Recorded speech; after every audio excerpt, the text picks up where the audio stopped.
Leadership and Yoga fam. Today I am introducing you to Hannah Singer, and she is the founder of Growth of Mind. She's also the author of Growth of Mind, a collection of learning and unlearning of her own philosophy and inner transformation in poetry form.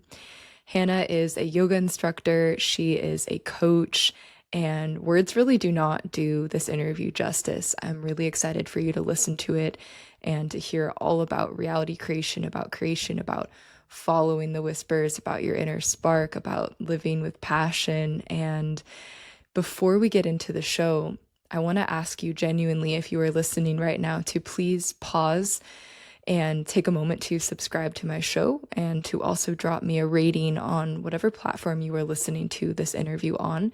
It means the world to me, and I know it's annoying to be like, please subscribe, please drop me a rating, but genuinely, it's what enables me to be able to bring you interviews with people like Hannah in the first place. So take a moment to do that, and also to share this interview with a friend that you feel like it would resonate with. And I'm sending you a genuine hug, pat on the back, and a high five for supporting in that way. Without further ado, let's get into the interview.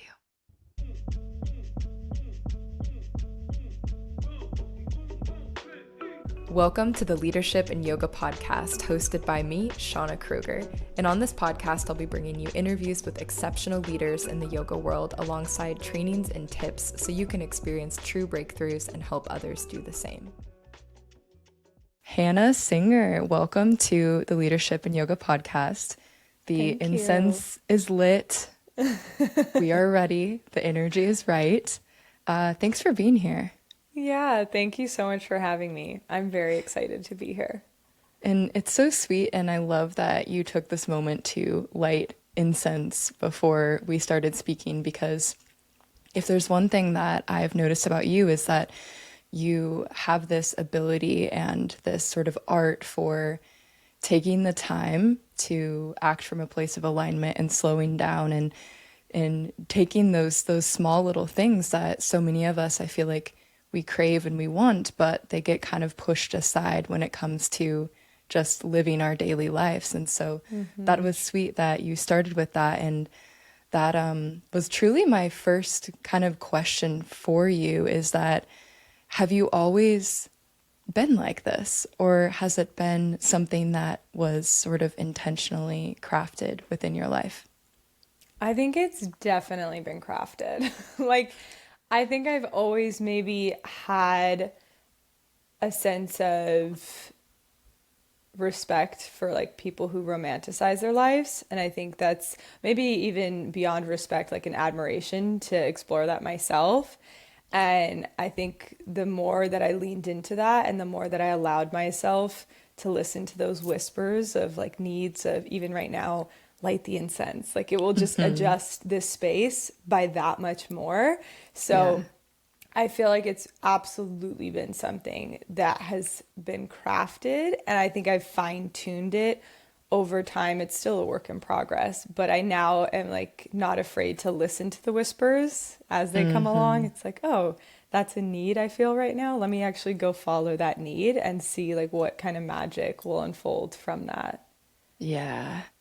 When I was listening to another interview, another podcast that you were on, I remember you mentioning that when you were younger, you felt this sort of insatiable desire to be one of the people who saves the world, and kind of at the striving at the expense of taking care of yourself and making sure that you were first acting from a place of higher vibration, of alignment, however you want to say it. And so I was curious, because a lot of us on here listening to this podcast are fellow yoga instructors, but I love to get people's take on, how do you know, right? How do you know when that feels good? You mentioned this whisper, but what has that journey been like for you to understand exactly what it means to actually be in alignment?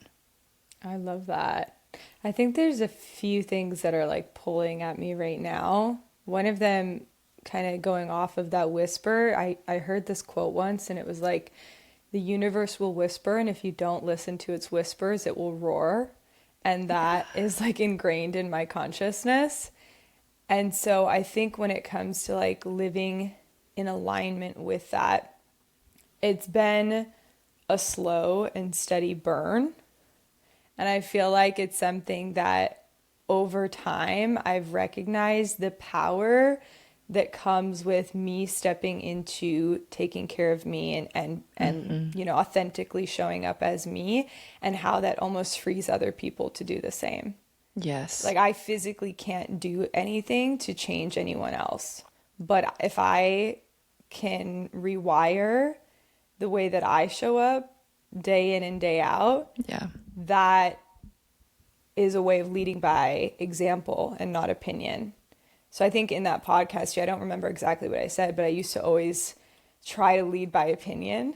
And I would be Yeah. like, you're doing it wrong, you know, and I don't even think I even knew what was right or wrong at that time. I still don't. But Yeah. I've at least understood now that there's such a beautiful metamorphosis that comes about when you're able to take care of yourself in these small ways, and how much that Yes. compounds over time. Yeah. What do you feel like your mission is? Like, do you have a mission Someone right now, at recently least? Because asked it can me, change, of course. yeah, yeah, absolutely. Someone recently asked me this and they were like, what is your dharma? One of my friends. And I sat there and I paused because I genuinely had to like feel it. I was like, wait, what actually is my dharma? Because I'm out here doing all of this stuff. And I realized, like, I blurted it out. I was like, to be light. And I think that truly has felt like the most real thing that has come out of my mouth in this last year. And I Hmm. full-heartedly believe that. I think rather the way that it manifests is going to be through all of these different portals of who I am and who I'm becoming. And I can full-heartedly 1000% say that my mission on this earth and my dharma is to be light. Yeah, to be light. And this is super, super fascinating and really resonant for me right now, too. And I want to ask you, with having a mission like something to be light, where it's like, okay, I am enough, like as I am. It's not about proving a point or going out and, always being the best or achieving this. The mission is to be the light, and the light is enough. How can we feel worthy in just being who we are, a sense of like innate worthiness and a sense of enoughness in having a purpose? Like, yeah, my purpose is the light. And this is something that I've been completely working through the past couple years and even months. It's been really, really present for me as well. I really believe that it's the power of surrender and acceptance. I think that is the way that I've learned over the last few years, and honestly unlearned how to exist on this planet. And with, being the light as my dharma or my purpose or my mission comes through only when I surrender, only when I Yeah. can fully accept exactly where I'm at. Because any sort of resistance to who I am in this moment, any sort of resistance creates excess suffering. And in yoga, the entire idea of, sutras like 112 through 116 is all about vairagya and non-attachment. And I remember studying those for the first time and I was like, shit, I actually have to do these things. Like I have to surrender. I have to let go. And so also in yoga, the idea of like Ishvara Pranidhana, full surrender to the divine. And I keep doing this because I feel like this like motion of me just putting my hands up to the sky is honestly like where I'm at in life, where the more access I have to my own inner light is through the ability that I have to surrender. When I can let go, when I can say that just because I am existing, all of us, like just because we exist right here, right now, you are worthy, point blank, period. There's nothing else that you need to do to be more worthy. There Yeah. isn't. And I think that's like the jokes that we've been fed over our life is like the more money you have, the more worthy you are. The more things you have, the more worthy you are. The more Yeah. followers you have, the more worthy you are. And that's complete bullshit, for lack of better words. And I think Yeah. the day that I realized that, I was actually living in Italy, and I felt so unworthy of everything. And I felt so lost and confused. And I was struggling so much to feel enough. And I got this tattoo here that says, I am inherently worthy. I And didn't see that. I love that. yeah, it was my little mantra at that Oh, time that honestly saved me, because it was through that repetition of telling myself and feeding myself the story that just because I am who I am enough. I am inherently worthy. And the more that I told myself that and believed it, the more access to my light I had, and my ability to show up through that light and offer that light to people. And I think that's been like a continual theme for me, is like, you don't need to search outside of yourself. And I know that yoga teachers say that all the time, and spiritual leaders, and it can get a little bit monotonous and maybe like, okay, but how? And truly the how is the training. It's repetition. the how is the training. That's good. Yeah, I'm also hearing in there a sense of more is not better as a key takeaway. And I love that. Absolutely. Yeah. Powerful. And so take us through how you ended up in Italy. Take us through a little bit of your story now. And Yeah. I know a bit of it, but for those of you tuning in who don't know Hannah, Yeah. take us through a little bit of it, Hannah. So I'll try to condense it. I can get really into storytelling, and then I'm like, la di da di da. I'm here for the stories, truthfully. I believe that Yeah, stories are what we remember at the end of the day. absolutely. Like, we don't Yeah, remember those one-liners that we so badly wish that we could, but you'll right. remember, like, oh, I listened to this podcast and this girl had this really cool story. Yeah, And I want to do exactly. something like that, or I really. Yeah, it's how we connect, it's how we relate to the world around us. And this story, I think, I don't remember every detail of my existence, but it's very interesting because I got to Italy in a weird way. So I always wanted to live in Italy, and I'm Italian. I speak Italian. It's a big part of my family, but it just never had been something on my path. And up until that point, I was managing a yoga studio. I finished school early, so this is kind of the crazy part. Like, the pandemic was full swing. I was in college. I had so much time on my hands that all I did was school for every hour of the day, and finished it in like essentially 2.5 years, which is kind of insane. And then was like, oh, now I graduated from what everyone told me was supposed to like be life. You go to college, you get a degree, and then you go work. And that was like so not a opportunity or a possibility for me. I was like, that sounds ridiculous. So I finished and managed a yoga studio because I was like, I want to keep studying yoga and like exploring this. And I signed on for a year on my contract. And then as soon as the year was up, I was like, bye, moved to Italy for the summer to be an au pair. And I worked as an au pair pretty much like 4 days out of the week. And the other days I had free. So I would travel and just kind of like Nice. learn the challenges of living abroad, speaking another language, being a mother, like doing all the Yeah. things at once. And then after my summer in Italy was up, I moved home, and that's when my like life coaching, yoga therapy journey kind of blended at the same time, started at the same time. And then I was teaching a ton. And then ever since then, I've just been traveling, teaching, studying, finishing out yoga therapy. I finished 2 coaching programs within that time, life coaching and menstrual cycle Nice. coaching. And then I'm finishing out yoga therapy. So it's been like a whole whirlwind of adventure and travel. And I think honestly, just like taste testing life, being like, oh, what does this feel like? What does this taste like? How can Taste I? testing life. It's What my a beautiful mantra. way. Ah, I've never heard that. Yeah, I love Yeah. saying that because I think it's the only thing that feels real to me in my 20s, is that I'm just like trying different clothes on. I'm tasting Yeah. different foods. I'm like, huh, what does this actually feel like? Is it digesting? Is it going down, or is it Is getting it stuck? digesting? Yeah, so I go on that whole journey, and I still am on it 1000% on this journey of like trying new foods, as in like trying different ways of being. Me too.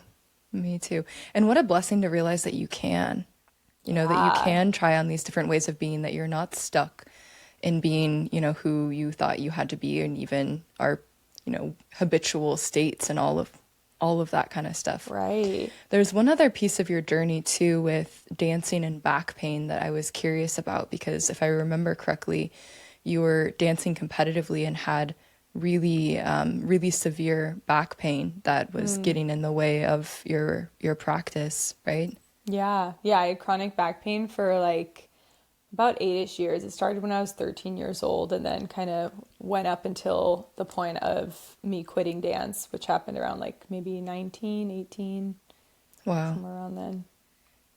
And then the Yeah. back pain just resolved itself when you switched dancing, or you would credit it to other reasons. Definitely accredit it to other ways. So the way it kind of worked is towards I guess the end of my back pain journey, I danced competitively from like 6 years old until I was 20.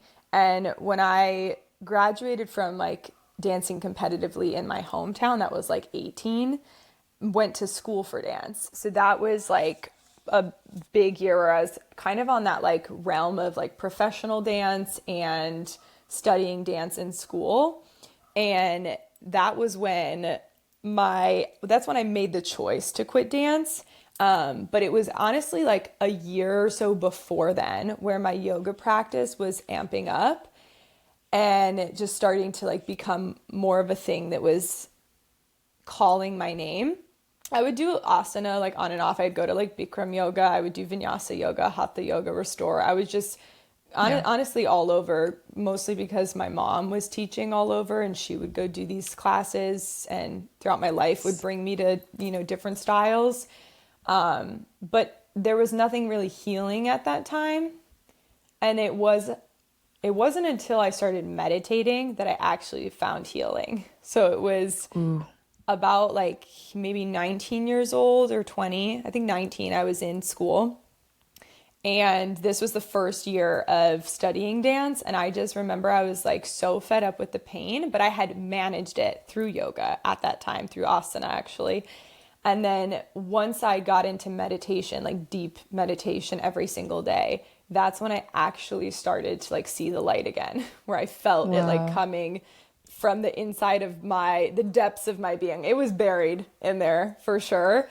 And I felt like as I started meditating, these layers of just limiting beliefs, of lack mindsets, these layers of darkness, these layers of just toxic thinking and patterns were starting to be unveiled. And that's when I was able to actually heal, because my mind was the thing that was stopping me from healing. It wasn't Wow. Yeah. necessarily like what I was doing. I can dance now actually probably better in ways than I could have ever danced when I was competing. And it's because of the connection I have to my body, as well as the healing that has,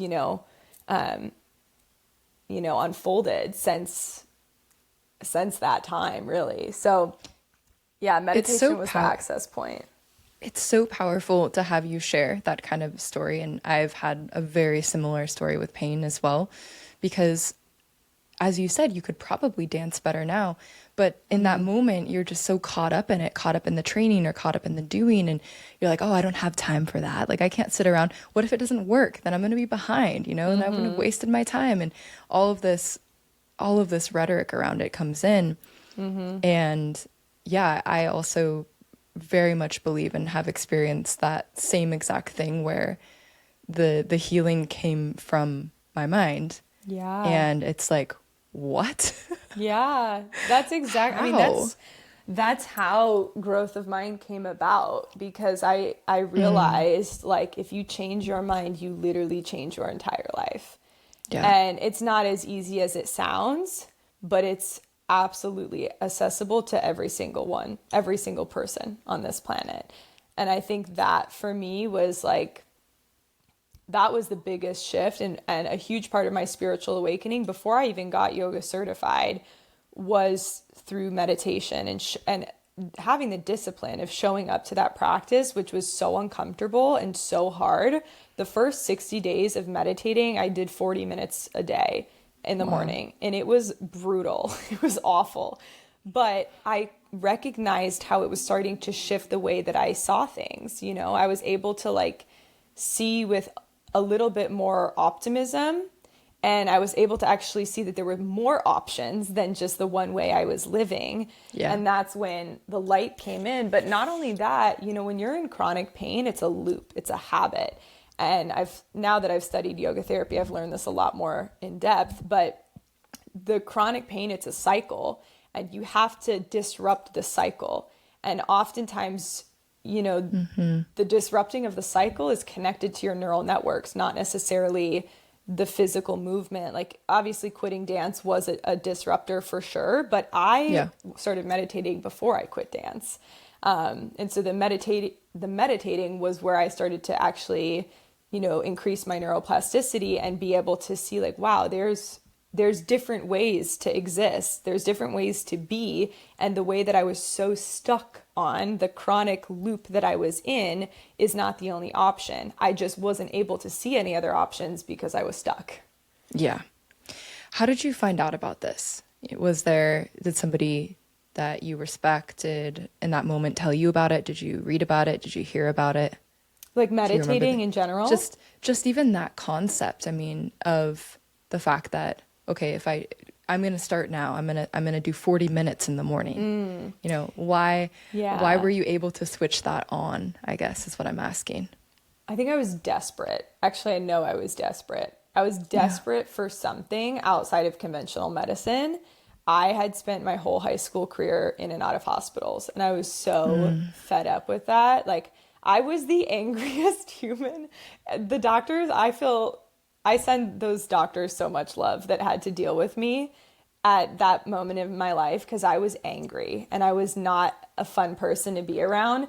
And I very much just thought everything they told me was bullshit. And it wasn't all bullshit, but I think I just had a strong inkling at that time that conventional medicine wasn't the answer, but I didn't know any other way. And I wasn't fully open in my mind to holistic remedies. And it was around that time where I was just so fed up. I was fed up with everything, not just dance, not just my back pain, but just how heavy life felt. And so I had come across, I think it was on social media or YouTube somewhere, I had come across this meditation training. It's called Mindspo. I think it's still out there, but two of the guides, Crystal and Rochelle, they run it together, and they're a partnership, and they're just so incredible, like such incredible humans. And this training, Rochelle basically took us through different like modules of understanding meditation. And so it was not just like, it wasn't a certification at all. It was like, I'm literally training myself how to show up for me every morning. And so she taught like a mantra-based meditation, and then Chris was also incorporated in there and like offered different insights and science behind meditating. So it was like, it was kind of like a little training that I did. And a part of that training was a 66-day challenge. And so that's where it came through of like, okay, I signed up for this thing. I think I paid like $100, which like at that time I didn't spend $100 on anything in my life. Yeah. So the fact that I was like, oh, let's do a little meditation training, why not? Yeah. And it was the best $100 I've ever spent in my life, because it taught me how to meditate on my own.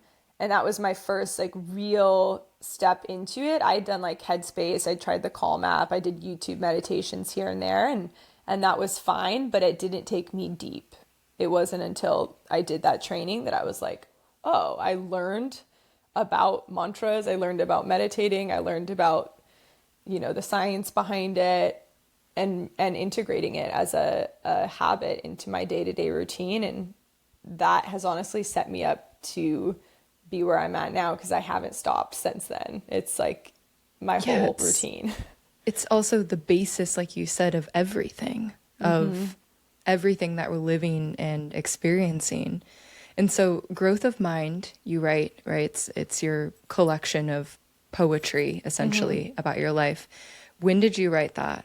And I guess let me back up. When did you decide? Because we all have these sort of curiosities about when people start these cool projects, these long form projects. Talk to us about when the spark of the idea came, and then when you Yeah. actually let yourself say, like, yeah, I'm gonna do this. Yeah. The idea, it came about very sporadically. Or maybe I should say it came about very divinely. It was very much in sync with where I was at that time. So I wrote this in, it had to be, I think, in 2022.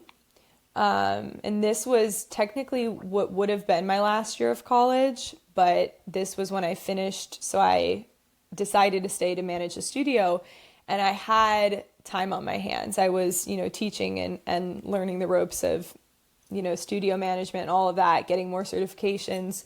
But there was like this deep need for creativity, and there was a lot of things shifting in my life energetically. Like I Hmm. was stepping into a new version of myself. This was also the year that I like came out as bisexual, so I like had discovered a part of my sexuality that had been very much suppressed for very long. It was a very transformative year for me. Yeah. And then I was going through a big breakup at Hmm. the same time. So it was like all of these big life shifts happening, and the way that I've learned to channel that over the years, and I'm very grateful for this, has been through poetry. And that was it started in high school when I took my first poetry class. And funny enough, I actually found a video the other day of me performing a poem in front of like my entire school, which is just absolutely terrifying to see back. But it was funny. And that's when I started writing some of those poems that are in that book, was in high school. And it Wow. wasn't until college that I started writing again, like deeply, where I was every day, poetry was just flowing. I'd wake up at like 3 a.m. in the morning, turn over, and then just start writing on my Yep. journal. So I Yep. had it like right there next to me, because I knew that stuff would always come out of the subconscious when I was in that deep state of sleep, or coming out of that deep state of sleep. And yeah, so it started back in high school, but it manifested into a book when I was, finishing, I guess, my life in Indiana, which is where I went to school, and it was kind of a closing of a chapter. And I actually finished it right before I moved. So it was like a very beautiful unraveling of making this book and publishing it. I self-published it, so I like had to take a lot of time. I spent a ton of time in this one tea shop, and I literally would write all these poems. I would put it all together. I was friends with everyone who worked at this tea shop. They would just make me a ton of tea, and I would sit there for hours and write and put things together and do all of this, searching up of how to publish a book. Like I just spent hours and hours, and then I eventually published it, and then did like a reading of the book in that tea shop, which was really cute Oh, after. So that it is was a so very sweet. beautiful full circle moment. Yeah. And I love that just I don't know exactly how it was that you came to find the tea shop or, how that all came to be, but when you see that full circle moment, it's easy to like confirm the journey and be like, yeah, like wow, that's great. But then when we're in the thick of it, like the very first time, the very first day at the tea shop, and you're like, wow, where do I even start putting all of this together? Like how do I organize it? How do I self-publish a book? Like it's crazy, right? That's so much Yeah. to learn, so much to know. In those moments, I feel like there is a possibility where some of us get lost. We start acting from, or kind of like executing from, a place of outcome rather than a place of presence. And you're Yeah. starting to think like, is this even going to work? Like, is it going to be worth it? It's like your And why. yeah, Like why are you doing it? I wanted to start a podcast a long time ago, and I realized, I was like, actually I don't. I don't want to. But I thought I did so badly, because that's what yeah, everyone was doing, and I was like, I thought that it was gonna make me, I don't know, smarter or better or more yeah. involved in the world that I was in at that time. And I have a microphone, I have a setup and everything. And the second I started recording, I was like, and it's not aligned. Maybe not now, maybe another time in my life. but I it would was love a if you felt have that on sense. recording, like, and it's not aligned. And it's not aligned. Yeah, See that you in a decade, maybe. yeah, exactly. And Yeah, it was a felt sense though. And I think that's like when it comes to the totally. point where you're getting stuck, it's like you talked about outcome. Like Yeah, why? Why are you doing things? Are you doing it because you're trying to please someone? Are you doing it because you're trying to please an audience or the world? Like that's how I feel with social media. It bothers me so much sometimes because I when I post on there, I post whatever the heck I want. If it's a trend, if it's not a trend, if it's this, if it's that, I really could give two craps because I'm posting what I want to post. And I yeah. think when it came to writing a book, it was like I didn't have any ounce of me that was writing this book for anyone else. Like it Mm, was, I'm mm. writing this. I literally spent time when I was drawing these pictures. First of all, fully looks like a 4-year-old drew them. And I love that about it because I used my laptop. Like I didn't have a pen or anything. I literally had to, on Canva, I was like following figures with my finger on the little, sliding bar. So it was a mess at many times trying to like create and illustrate for this book too. But when I look at that book, it feels like home because it's something Mm. that I made that is like, when a kid goes to school and makes something and brings it home. Like that's how I feel Yeah. when I hold that book and look through it as like this very homemade adventure. And I sold every copy that I ended up buying to sell, but like I'm not on Amazon like, oh, are people reading it or people looking at it? Because my intention for making it wasn't to write a best-selling book. It was I'm putting a collection of my heart onto the pages and I want to Yeah. read this back. Yeah. And that was it. I love that. And I feel like there's such a power in taking that in that way, in taking that back. And I want to ask you actually about confidence and about living empowered. What have you learned to be true about empowerment? And I know that's an open-ended question. Yeah. Hmm.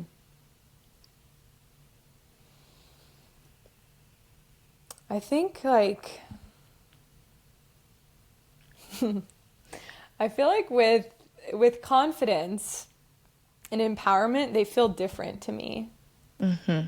Confidence feels like something you train, and empowerment feels like something you are.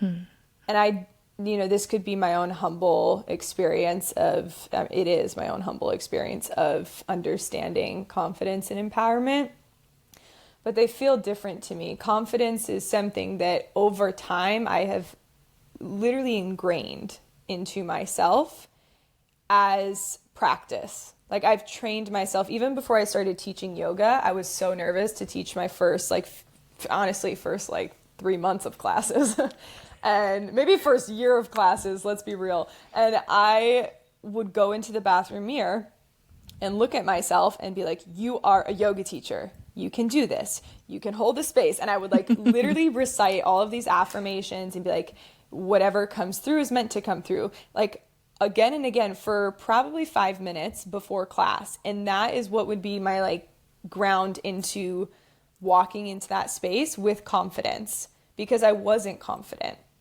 But I Mm-hmm. wasn't faking it either. I was literally training it in my brain, telling my brain that it will be confident and then it was going to be. And I still do that all the time. It's not something that is on 24/7.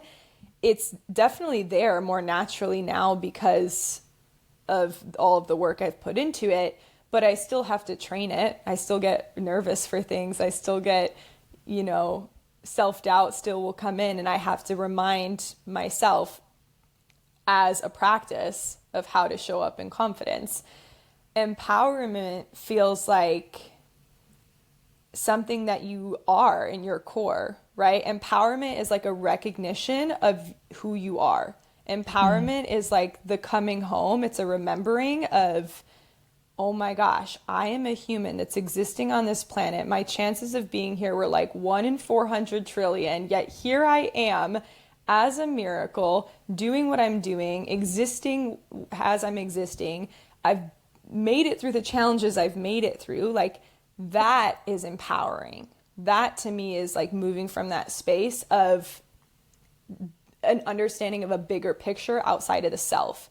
It's not just about the self, but it's like this vast knowledge of the mycelium of human existence, that we're all vastly like interconnected, webbed and streamed through the cosmos, and getting very universal on that level. That we are all one. That like one pointedness is empowerment, because it's a remembering. And I think that's in lack, or rather not in lack, but in the way that I can use my language to describe it. That's kind of how I would experience those two things. That's beautiful. And so you were speaking then, I guess, to be clear, kind of empowerment is a remembering, and that it's you, and it's within you, and it's something that you are, and you must remember it in order to experience it. Yeah. So I had questions kind of about just confidence and showing up, and tips for people who, whether they want to start teaching, like you mentioned, and you kind of talked a little bit about the affirmations, but maybe just you want to move beyond your comfort zone, and you're about to step out and step up in a way that maybe you have never done before. Yeah. And that you can't be comfortable with it because you've never experienced it before. But how can you soothe yourself enough? Like, how can you prepare yourself for that moment? I love that. I think for myself, it's definitely been like a twofold experience. What I talked about before, which is the practice of being, like just be it, not just do it, but like literally just be it. And that mentality. And the second part is like where we ask ourselves all the, what if it goes wrong? What if I don't look good? What if I fail? What if I say something stupid? What if I mess up? Okay, what if?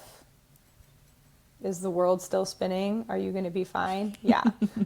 So I think and the most simple way, that's how I've learned to experience it with myself, is step one, the training of just be it. Like, I'm going to just be it. Maybe that means I do affirmations before. Maybe that means I listen to a motivational, podcast or speech before. Maybe that means I do tapping and breath work before. Maybe that means I have to shake it out somatically before I do the thing that scares me. And fear is always going to be there. It's not going to go away. So invite it into the vehicle. Like, come on, get in the back seat. Let's go for a ride. Take it on with you. But it's not allowed to drive the vehicle. It's still going to be there, right? That you can't necessarily get rid of the uncomfortable feelings. And often when we try to get rid of them, we're actually making it worse. And that's what, going back to, the beginning of this conversation, when we learn to accept and surrender and sit with it, that's when we actually are able to move through it. And all of the processing, there's so many modalities that we can utilize in this to help us train ourselves to do the things that scare us, or to move with fear anyways, whether that's through the yogic lens, a spiritual lens, a wellness lens, a somatic lens, any lens. And that's kind of your tool kit, but you practice it. You act like you are already that thing. You walk into the space like you've already done great, manifesting it through frequency, through feeling. And then the second part is having that conversation with yourself, that if it goes awful, and if it doesn't go well, and if you mess up, and if you fail, and if you get fired, if you quit, or if whatever happens, then that's what happens, and you move on and you continue to live life anyways. Like, we fear so much about the future because we tell ourselves narratives that haven't even existed, that don't exist, but we sure as hell will make them exist if we keep telling ourselves those narratives. So we have to flip the script. We have to rewire it. We have to tell ourselves a new story, a new belief.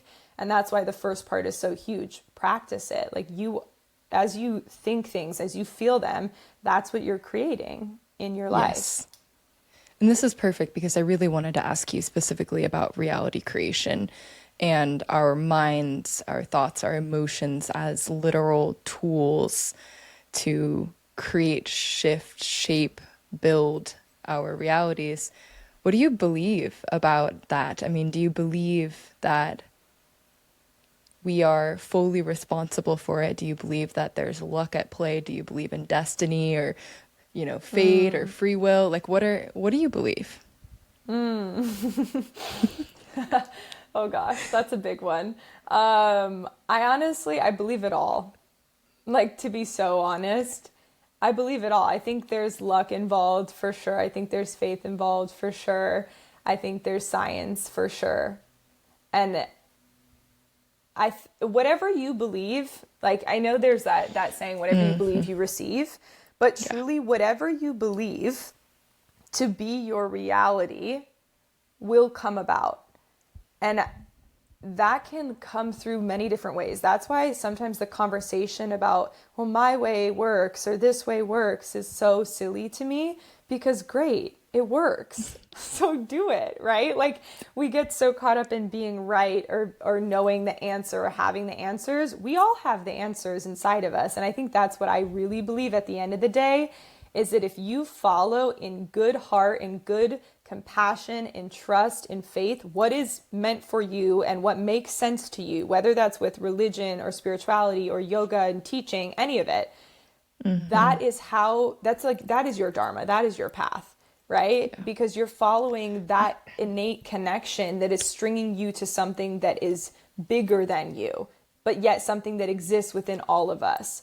So I think when it comes to like some of the broader spectrum beliefs and getting really into the metaphysical or the esoteric, I think at the end of the day, all of them play together. I think science is dancing around with somatics, and somatics is science, and science is also playing around with spirituality, and yet spirituality is science. Like, I think they all are just conversing, and sometimes the dialogue can be really different between, the different conversations happening, with whether Mm-hmm. it's talking about the law of attraction or consciousness as a whole, or any sort of philosophy or belief system. We've created it, right? So at the end of the day, Yes. if we've created it, then it's something that we've also felt already and believed in already, and it's now just come about in so many different forms, and we live Yeah. in a form-filled world. So it's like, of Yeah. course there's different forms of belief and thought, and what makes sense for one person might not make sense for the other.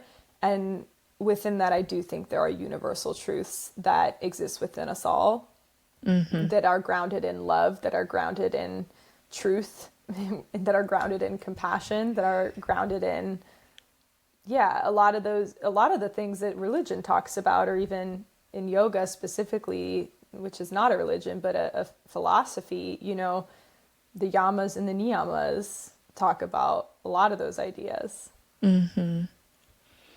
I've had almost this intrusive level thought of exactly what you're saying, that if we believe that it is true, then it will be, or we have already believed in it to some extent because we've created it. It's now existing. Mm-hmm. And I was curious just if we can simplify, because I'm with you, I'm following you, I completely agree. Mm-hmm. And I'm wondering, like, what do we do with that information?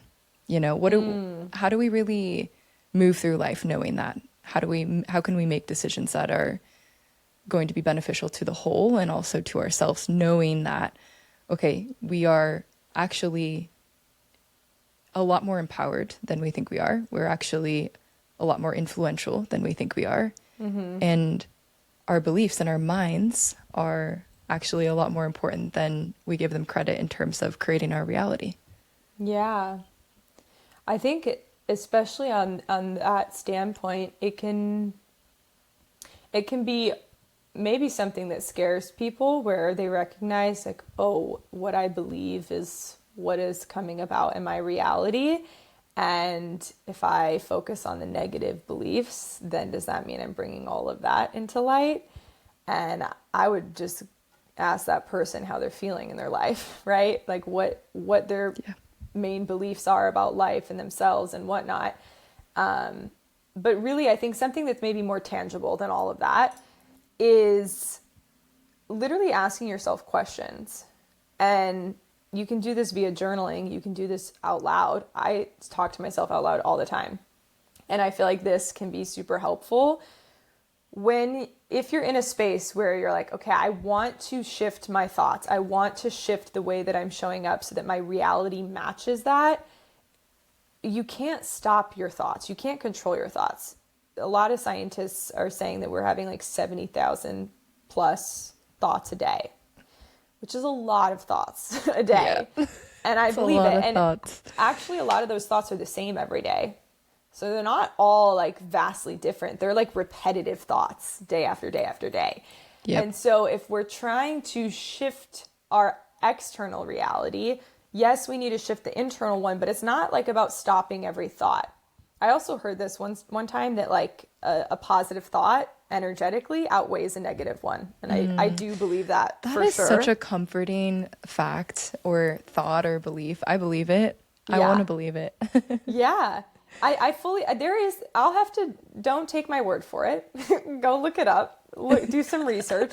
But I remember hearing something about it a while back, and someone was talking about the science of it and how just when we're looking more through like the quantum physics lens, they were Yeah. talking about how positive thoughts do outweigh negative ones. And so if you hold on to one like deep positive thought and really believe it and feel it, that will be way more powerful than the negative ones. So Yeah. that's kind of how I move through the world. But when it comes to actually rewiring and doing the work for it, it's very much a conversation with yourself, an inner dialogue, and asking like, okay, what do I actually believe about myself? Most people don't ask themselves that. Most people don't look in and say, what do I believe about myself? Do I like myself? Do I love myself? Do I, going further, do I like the way that I'm showing up in this relationship? Do I like the way that I'm showing up in my job? Like going on, and you can take these as deep and as deep as you'd like to take them, but asking yourself those questions and then listening, which is the hardest part, listening to what the response is, accepting the response that comes through.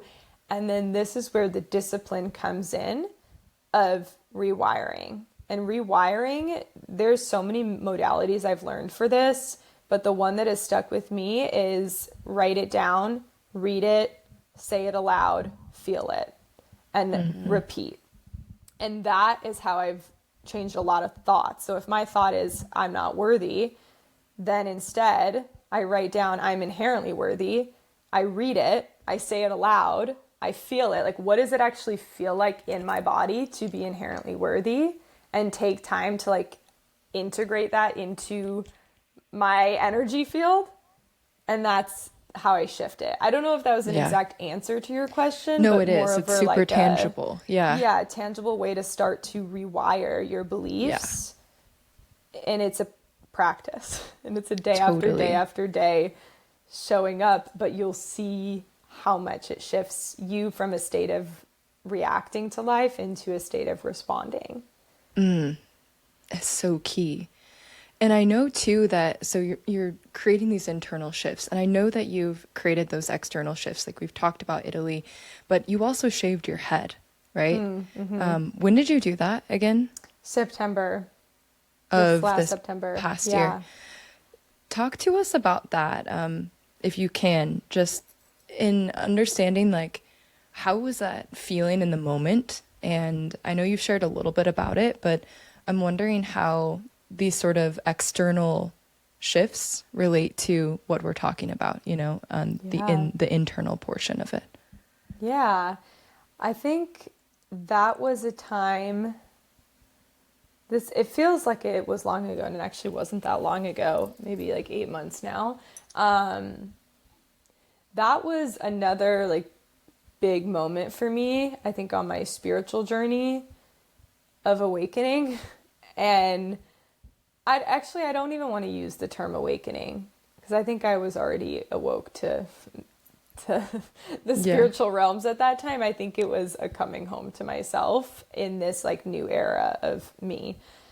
I've always wanted to shave my head. I used to have a yoga teacher who had a shaved head when I was 15, and she was a teacher that I only had while traveling. So I had her for a week of my life, and it was the most influential week of my life. Wow. And at that time, and I had planted the seed, like, I'm going to shave my head. And not just because I was so inspired by the way that this yoga teacher taught and lived and moved through the world, but honestly because I wanted to feel that feeling. Like, what would it be like if I were to just relinquish all of these layers of myself that I have held to be so true? Yeah. You know Muji, spiritual teacher Muji? I don't think so. He's wonderful. I wish I could tell you more about like his past and his upbringing, but I've just been listening to his Dharma talks, and he's on, if you know Sam Garrett, he makes like a lot of yoga style music, very spiritual music. And Muji is often like featured in a lot of these songs. And there's one Yes. song where he literally just says, stop, close your eyes right now, and get rid of every idea of who you believe you are. And that is also very much ingrained in my soul. And that was one of those moments when I went to Bali where I was like, okay, I'm going to stop right now. There's so much life was shifting for me at this time. I was feeling overwhelmed. I was feeling excited. I was feeling heartbroken. I was grieving loss, but I was also feeling so much love and expansiveness, being in a new place, being in a new culture, seeing how spiritually connected Bali is. And the second I got there, I had that like energy come through of like, stop, close your eyes, and like get rid of everything you believed of who you thought you were up until this moment in time. Let it all go. And so the way that I lived out my life in Bali for that month was I was there working, I was, doing all this stuff and listening into some of the teacher trainings that were going on. And that came through to me so many times. And at one point, one of the teachers, one of our teachers who's like teaches on our teacher trainings was like, everything in existence is in love with you. Why are you acting otherwise? And so it was literally after that Dharma talk that I went out and I was started to look at everything in the world like it was in love with me, like the trees and the birds and the sky. And I was like, oh my gosh, I love you too. Like it was just this beautiful experience. And I made the seed, or I planted the seed at that time heavily, like I'm going to shave my head. And then eventually it just came about. And one day I walked into this hair salon. I called them like 10 minutes before and was like, hey, can someone shave my head? And they were like, what?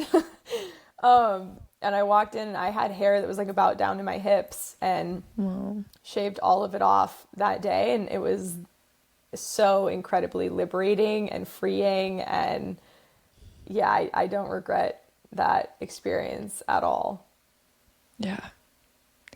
I was so curious to hear that story. And I know exactly, I don't know the kind of the music that you're speaking of, but I've listened to things like that with Richard Rudd all the time where it's like you're just listening to these sort of Dharma talks and it's beautiful how it sticks in that way. And then it kind of comes up in the moment that you need it and you remember it and you hear the message. Yeah. In the last few minutes that we have here together, I want to ask you a little bit about leadership as well. And so speaking of inspiring leaders, spiritual leaders, things like that, what in your opinion makes an exceptional leader? What are qualities of an exceptional leader? I definitely think humility is huge.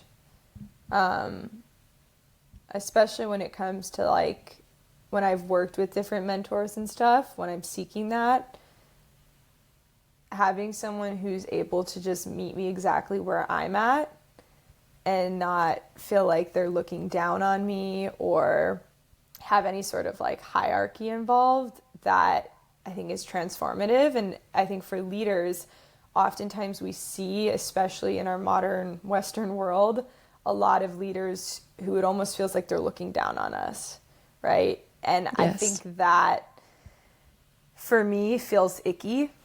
And so when it comes to even myself showing up in the yoga space, like I walk in there, yes, with a sense of confidence, because I need to be able to safely hold space for these humans and let them know that I'm here and I got them, and that I'm absolutely no different than they are inside and out. And I Yeah. think that has been something that I've been represented with my teachers who came before me and the ones that have mentored me and trained me. They've never once made me feel like I was anything different or anything less than them. And I think that invitation creates a very harmonious space and a very Mm-hmm. energetically alive space. Mm-hmm. So absolutely humility. I also think play, for sure. Anytime I'm in like a deep, listening to some sort of deep philosophical conversation, or I like to listen to a lot of just like Dharma talks on YouTube in the morning. And it's so funny because anytime like this spiritual leader who's just, dressed in this certain way and holding themselves in this certain manner in front of thousands of people and whatnot cracks a joke, like that just feels like there's some like light that comes through, and I'm like, you're human. Yeah. So the play is key. That's like actually a mantra I live my life by, is this earth is our playground. And I think that when Mm. leaders are able to step up in that way, where they're not only harvesting a space that is both safe and accessible and energetically alive, but a space that is playful. Because I think in our core, I truly believe play is a pillar of the human experience, and it's something Yes. we've become so disconnected to. So when I can see a leader that is also embodied in that way, it's very aligned for me specifically. Yeah. Yeah. And compassion, of course. Compassion, I think, is key in every facet of life. Mm-hmm. If you could gift one book to everybody that's listening to this podcast, I don't know, everybody in the world, that really changed your life or impacted you or moved you, you can have two if you can't decide, but yeah, Yeah. what would be like two little pieces of reading that were really important to you? That's a hard one. Oh gosh. Okay. I would say for sure for my old self, I would say The Four Agreements. Because Mm-hmm. way back when I first read that book, that was a huge awakening for me. And I still remind myself of those agreements often, actually. So I would say that book, I don't relate to it in the same way that I did when I first read it, but that Yeah. was very transformative on my journey. And the yoga part of me wants to say the sutras because they're changing my life right now. But the playful, I'm doing three. I have to. The playful part of me would be Eat, Pray, Love, because Uh-huh. I'm reading that one right now again for like the fourth time. And I find myself like actually laughing out loud. And that's such a good sign and a good feeling. I'll go from like just all these wide ranges of emotions reading this book and then just start laughing. So, yes, Eat, Pray, Love, The Four Agreements, and the Yoga Sutras. You're Beautiful. set for life. You're set for life.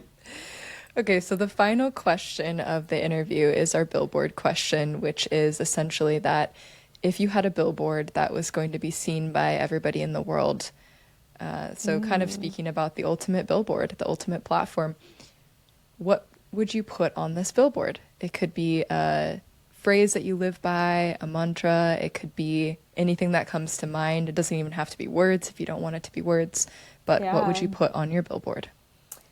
I think right now, what I would put is a quote from Mary Oliver, because this quote I think has directed a lot of how I've lived my life this last year and how I am living it right now. It's from one of her poems, and she says, "What will you do with your one wild and precious life?" Mm, And I think that comes back to me just again and again and again. Like, this is literally one wild and precious life in this body as this version of me with this family and this life and whatnot. So what am I going to do with it? I would like to see that. Me too. On the freeway. Just remember that. Yeah. What a beautiful reminder. Yeah. Yeah. Well, thank you so much, Hannah. You were incredible. You were the real deal. I already knew that. I know it even more now. You were light. Thank you for sharing your light with us. And let people know where they can find you, where they can, continue to hear from you, practice with you, any projects, stuff like that that you have going on. Yeah, so I'm mostly active right now on Growth of Mind. It's growth of _mind. And that's where I'm kind of posting all the things that I'm doing, all the events, workshops, retreats, anything like that in the yoga and wellness space. And that's pretty much it. Keep it simple. Perfect. I'll link it in the show notes. Thank you. Well, I look forward to meeting you someday in real life, which I know will happen. Me too. Thank you so much, Shauna. This was great. If you enjoyed this episode of the Leadership in Yoga podcast, please take a moment to drop me a rating and subscribe. Also, if you're able to share this podcast with the world, it is greatly appreciated. Thank you.